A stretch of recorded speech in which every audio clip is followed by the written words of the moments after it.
Bonjour tout le monde, ici Scooby-Doo 924. Je vais vous lire Penelope Green, tome 1, la chanson des enfants perdus, de Béatrice Beauté. La chanson des enfants perdus. Penelope Green, la chanson des enfants perdus, de Béatrice Beauté. Prologue. Londres dans les années 1880, décembre. James Halley Green était mourant. Je vais me retrouver toute seule, absolument toute seule, se dit avec un étonnement halluciné sa fille Pénélope, qui veillait à son chevet. Penny, articula le père d'une voix faible au milieu d'une quinte de tout. Il est temps de trier mes dossiers de travaux en cours, je crois. Peux-tu aller les chercher? Papa, il ne faut pas nous fatiguer, faut vous fatiguer. Nous verrons cela plus tard. Non, aide-moi à m'asseoir contre le zéroyer. Dans la chambre de James Halley Green brûlait un bon feu. L'atmosphère de la belle maison londonienne était légèrement étouffante. Dehors, décembre faisait déferler des courants de vent froid et humide, charriant un brouillard de poussière grasse. Les pauvres devaient crever de froid dans les bas quartiers. Mais James Halley Green, journaliste et enquêteur au Early Morning News, était riche et dans sa maison, on n'économisait ni le bois ni le charbon. Penny haleta le malade quand la jeune fille revint, les bras chargés de dossiers et de chemises colorées. J'ai fait tout ce que j'ai pu pour toi, pour ton avenir. Je sais, papa, merci. Le notaire a tout arrangé, j'ai tout légué. Tu es émancipé, tu n'auras ni tuteur ni chaperon, ni même un mari. Tu es jeune, tu es dégourdi, tu es libre. À toi de mener ta vie à ton gré. Libre? Est-on libre quand on est d'une fille et qu'on risque de se retrouver seul au monde? Pénélope s'efforça de faire bonne figure pour que la dernière image qu'emportait son père ne soit pas un visage bouffi et humide de larmes. Elle posa les dossiers sur ses genoux et on lut les titres à voix haute. Son père lui fit faire des piles, mentionnant à quel service ou à quel collègue elle devrait les transmettre. À la fin, ne resta plus qu'un document qui portait pour titre 21 Foxglove Court. Et celui-là pour finir, annonce-t-elle en ouvrant la chemise cartonnée. « Ne regarde pas, fit alors James Halley Green dans un sursaut inattendu. « Donne-moi cela. » Il saisit le dossier, mais des papiers divers glissèrent à terre, quelques photographies, des coupures de journaux, des lettres. « Qu'est-ce que c'est » demanda Pénélope intriguée en ramassant le tas. « Rien qui t'intéresse, répondit Green en remettant bien vite dans la chemise les papiers qu'elle lui tendit, comme s'il voulait les dissimuler. « Aide-moi à me lever. »« Mais papa, ce n'est pas raisonnable. »« Fais ce que je te dis. » Il tenait fermement le dossier Foxglove Court à la main et il se dirigea vers la cheminée. Là, d'un geste brusque, il jeta le tout au feu. Les flammes lancèrent de grandes lueurs jaunes et bientôt, sous le regard à la fois ébahi et consterné de Pénélope, il ne resta plus que des cendres impalpables. « Voilà, dit Green avec une sorte de sanglot dans la voix, tout en se recouchant. Comme cela, nous sommes tranquilles. Tu es tranquille. Mais pourquoi, papa? Ce dossier Foxglove Court avait l'air important.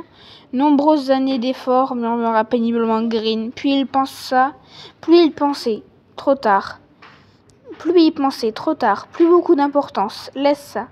Le malheureux ne parvenait même plus à faire des phrases. Son visage était cireux. La pneumonie le conduisait lentement mais sûrement vers sa fin. Des années d'efforts, qu'est-ce que ça pouvait bien vouloir dire? James Halley Green reprit son souffle, sa respiration devint plus régulière, sa parole plus claire. Ne pense plus à cela, Penny. Papa, voilà plusieurs années que vous avez commencé à m'initier au métier de journaliste. J'aurais pu reprendre cette enquête si vous... Pas question, oublie ce dossier à jamais. J'ai encore des recommandations à te faire, ma petite Pénélope, tant qu'il en est encore temps. Bien, papa. D'abord, ne porte pas le deuil, ou du moins pas trop longtemps. Que tu t'habilles de noir ne me fera pas revenir. Oh, papa, vous exagérez. Essaie d'être une bonne journaliste. Tu es si jeune. Les femmes n'ont pas la partie belle dans ce domaine, mais tu devrais pouvoir. Il se remit à tousser. Il était tombé tout habillé dans la Tamise lors de sa précédente enquête. Il avait plus de 50 ans et n'était pas mieux de sa forme.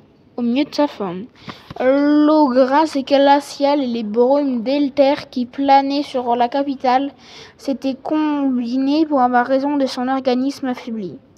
Il était lucide, il savait qu'il n'y survivrait sûrement pas, et il avait fait ce qu'il fallait pour que sa Pénélope s'en tire sans devoir et en passant par un mari ou un tuteur. Seul un lointain notaire veillerait sur elle et lui enverrait chaque mois l'argent de sa rente.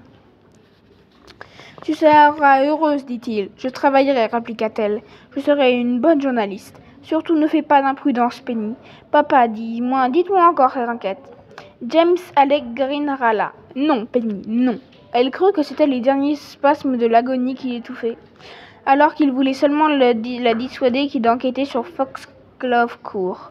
Hélas, il ne put s'expliquer davantage et haletant et incohérent, il entra en agonie. 10 jours avant Noël, il rendit l'âme en tenant la main de sa fille, sans avoir recouvré la conscience, murmurant seulement « Que le ciel me pardonne ». Cette fois, Pénélope Green se retrouvait seule, vraiment seule. Elle serrait les dents, elle se montrerait digne des recommandations et des leçons de son père.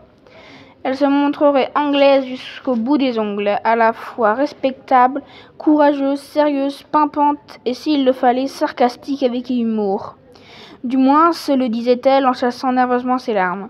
Elle porta le deuil pendant 2 mois. Elle apprit à juguler sa peine et sa solitude qui ne faisaient que commencer. Elle se débattit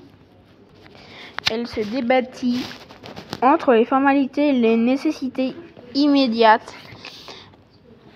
À l'aune de ces épreuves, elle fut bientôt bien plus mûre que l'âge indiqué sur son certificat de naissance, et s'appliqua alors à l'entourer d'un certain flou. Ce serait plus simple dans quantité de circonstances, avait-elle décidé, et faciliterait grandement son avenir professionnel.